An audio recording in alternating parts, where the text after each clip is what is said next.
From Hollywood, it's time now for Johnny Dollar. Al Cintella down at precinct headquarters, Johnny. Oh, hi, Al. Sorry I missed your call a few minutes ago. What's on your mind? An actress named Amy Bradshaw. Amy? One of my favorites. Me too. But right now, I seem to be looking for a guy who doesn't feel that way about her. Huh? Al, it looks like somebody's trying to kill Amy Bradshaw. Better come down here and tell me all about it.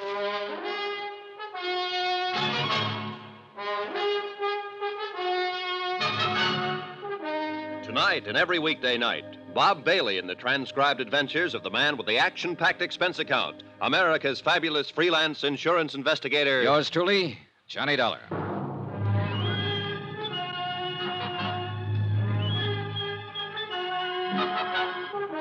Expense account submitted by Special Investigator Johnny Dollar. Location, New York City. To the Northwestern Indemnity Alliance, Hartford, Connecticut. The following is an accounting of expenditures during my investigation of the Amy Bradshaw matter. The threat of an attempt on her well-insured life.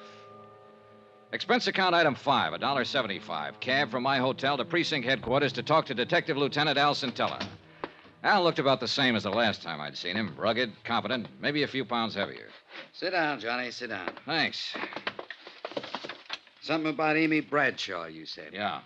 Didn't know you were a friend of hers. Northwestern Indemnity holds a $25,000 life insurance policy on her. Here, take a look at this note. Amy got it several days ago. You are evil. You will be punished by sudden death. Oh, come on now, Johnny. A couple of nights ago, after the show, somebody shoved Amy off the curb and out into the traffic over in Times Square. Well, the same thing happens to me almost every time I'm around Times Square. You know what I smell in all this? Oh, sure. You probably smell a publicity stunt. I sure do. You think I'd fall for a thing like that? You known Amy Bradshaw very long? No. I'd seen her in a few shows, but last night was the first time I'd ever met her in person. If I didn't know you pretty well, I'd say you might be getting a little stage struck on her. Uh-huh. What about the man who trailed Amy to her apartment last night? Oh? Who? I don't know. I chased him, but he had too much of a lead on me. I still wouldn't go jumping to any conclusions. Who you got to work on, for instance? Well, for one, David Coleman, her director. Then there's the producer, Emery Taylor, and his wife, Dora. From what Amy said, I gather Dora doesn't like her very well. Anybody else? And there's her agent, Mike Pomeroy. She seems to be pretty wrapped up in him. Whole stable full, huh? Yeah, looks like it. Also, a fellow named Porter Kane, who's usually hanging around the theater waiting for Amy. And finally, the man I really came to talk to you about. Who's that? Name is Bill York, her husband, but they're separated. Oh? She doesn't know where he is. You figure he might tie in somehow? He is the beneficiary of Amy's insurance policy. Well, I'll see if I can turn up an address on him for you. Okay, thanks, Al. In the meantime, I think I'll pay a call on this Porter Kane. See if I can find out just how good a fan he is.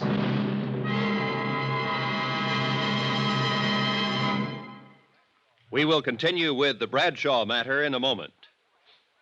Friends, how'd you like to thrill your favorite youngster with some of the most exciting toys of the year? Picture the breathless excitement of any child surrounded by 6 gaily colored balloon-like giant animals up to 3 feet long, and all for the low, low price of just $1.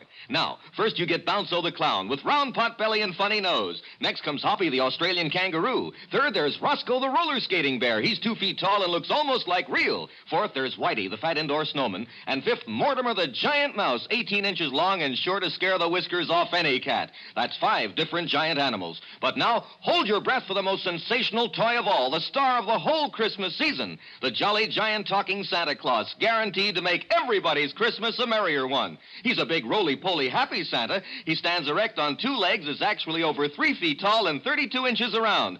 Best of all, he actually talks. Just pull the tape and he says, "Merry Christmas" for all to hear. He's the biggest, merriest talkingest Santa ever, sure to please your youngsters and spread good cheer. Yes, Giant Santa proves there really is a Santa Claus. That's a total of 6 giant animals made of brightly colored, preformed, sturdy latex, which the kids can easily inflate.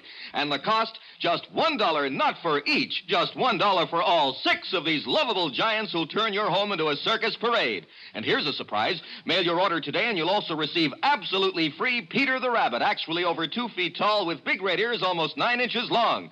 But you must send now.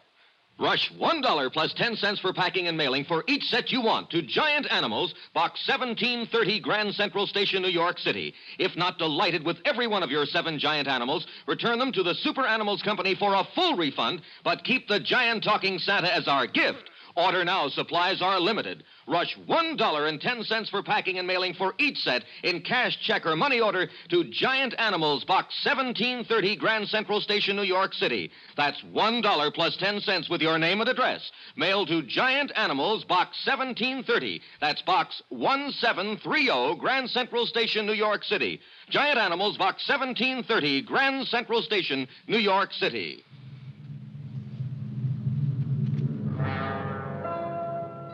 Expense account item 6, 225. Cab to the apartment of Porter Kane in the East 70s.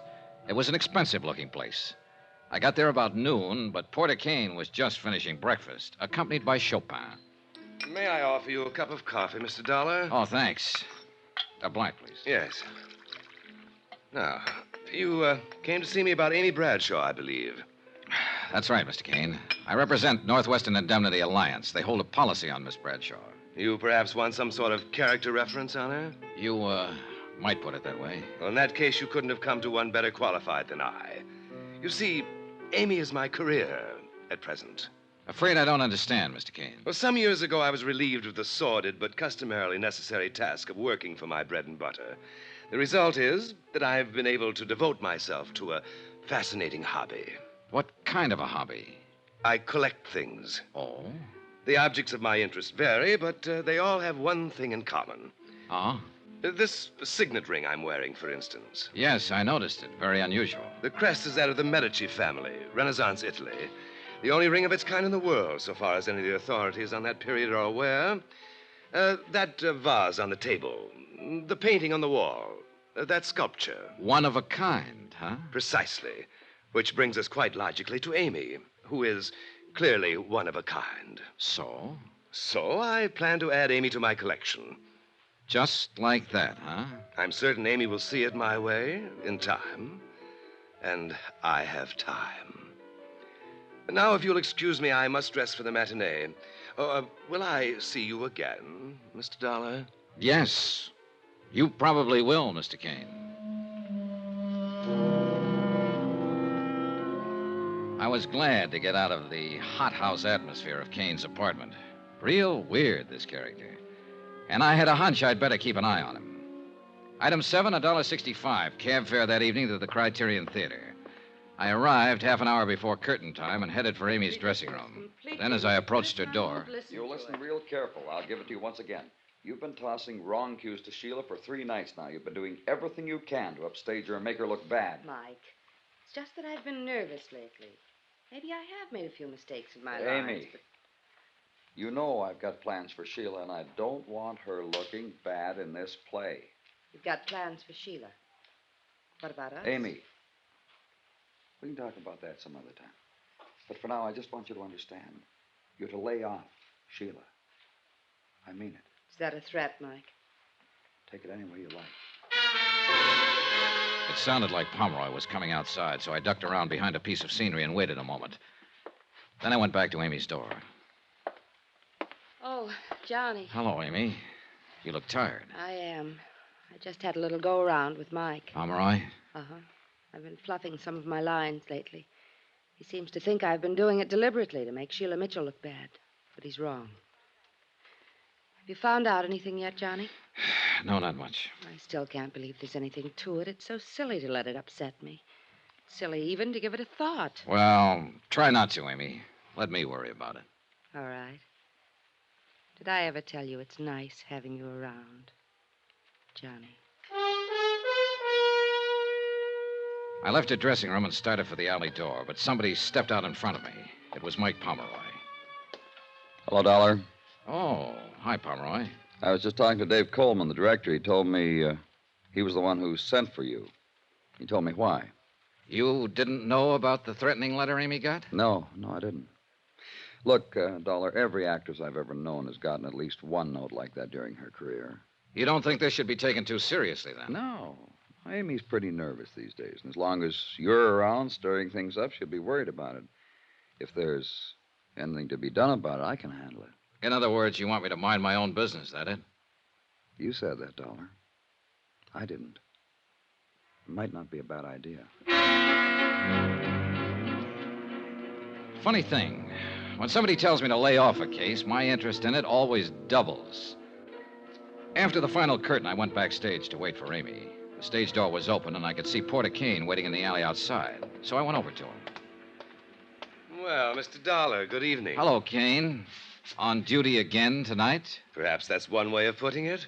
I thought I might have a little chat with Amy after she's changed. I'm afraid she has a date. Oh?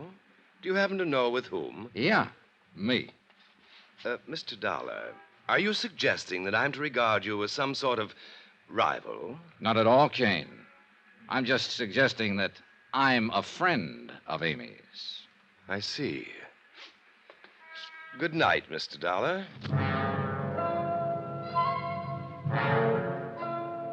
After Kane left, I stood beside the stage door and tried to figure out some of the angles on this case. There were too many of them. By the time I went in, the theater was dark, except for a dim light bulb over the stage, and everyone had gone. Everybody, that is, except Amy. I ran into the darkened theater. She was standing horrified next to the stairway by the dressing rooms, her eyes fixed on something that lay on the floor. Johnny, I was on my way out to meet you. I heard a swish through the air. This heavy sandbag. It barely missed me. Oh, Johnny. Stay back against the wall, Amy. You'll be okay there. I climbed the long ladder up to the catwalk above the stage where they sometimes use the sandbags to balance hunks of scenery. It was dark up there.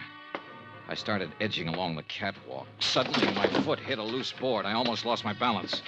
A loose board that could have been left for me. And it was a long, long drop down to the stage. Whoever had been up there knew the theater pretty well. Finally, I went back down to Amy. She was trembling. Johnny? It's okay, Amy. It's okay. Johnny? Maybe I didn't take it seriously before, but I do now. Somebody dropped that sandbag from up there deliberately. Somebody is trying to kill me, and I'm scared, Johnny. I'm scared.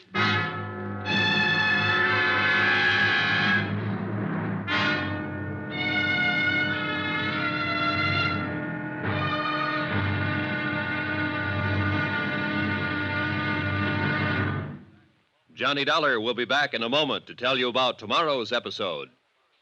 Friends, send for your set of some of the most exciting toys of the year. 6 giant inflatable toys for only $1. Some up to 3 feet tall. You get Bounco the Happy Clown, Hoppy the Australian Kangaroo, Roscoe the 2 feet long roller skating bear, Whitey the fat indoor snowman, Mortimer the giant mouse 18 inches long, and last but not least, the great giant talking Santa, a roly-poly giant over 3 feet tall and 32 inches around the belly that actually says Merry Christmas out loud when you pull the tape. That's 6 sensational giant toys for only $1, made of sturdy, gaily colored latex that the kids can easily inflate. Send $1 for each set to Giant Animals, Box 1730, Grand Central Station, New York City. And if you order right now, you get Peter the Rabbit over 2 feet tall absolutely free. If not delighted with your Giant Animals, your money refunded immediately. Order today. You may never hear this offer again. Rush $1 plus 10 cents for packing and mailing in cash, check, or money order to Giant Animals, Box 1730, Grand Central Station, New York City. That's $1 plus 10 cents for each set with your name and address to Giant Animals, Box 1730, Grand Central Station, New York City.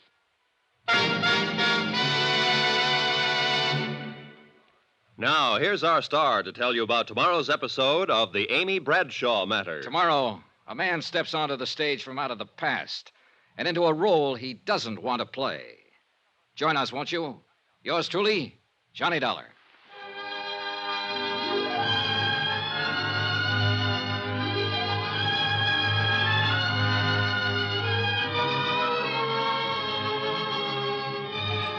Yours truly, Johnny Dollar, starring Bob Bailey, is transcribed in Hollywood.